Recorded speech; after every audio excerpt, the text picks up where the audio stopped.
Peut-on être chrétien et contre l'immigration de masse? Alors, évidemment, un chrétien, il doit être pour l'accueil, ça c'est sûr, parce que, on le lit dans l'Évangile, Abraham, c'était quelqu'un qui migrait, Jacob aussi, etc. Jésus, il n'a pas arrêté de cheminer, donc c'est normal qu'on puisse penser et accueillir tous ceux qui sont dans le besoin, et en même temps, si un jour tu deviens père de famille, tu apprendras qu'il faut être responsable. Tu ne peux pas avoir autant d'enfants comme ça que tu désires. Faut que tu puisses bien t'en occuper. Et là, il faut avoir une responsabilité. Donc si on accueille, il faut que ce soit responsable, de telle manière que les gens puissent être bien accueillis. Comment accueillir les gens comme ça s'ils sont mal accueillis, s'ils ne sont pas assez aidés pour bien s'intégrer, par exemple, etc. Et évidemment, il faut garder à l'esprit que dans l'immigration, il y a toujours une richesse que quelqu'un apporte.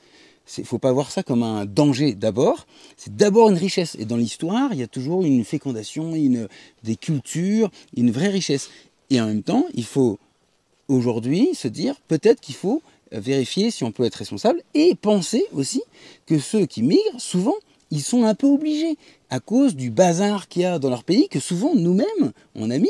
Et donc les gens, en fait, ils aiment leur pays, ils ont besoin d'un enracinement. Et donc ce qu'ils aimeraient, eux, c'est pouvoir rester au pays. Donc qu'est-ce qu'on fait aussi pour permettre aux gens ce droit à rester chez soi aussi, et bien vivre dans son pays sans avoir le besoin de migrer?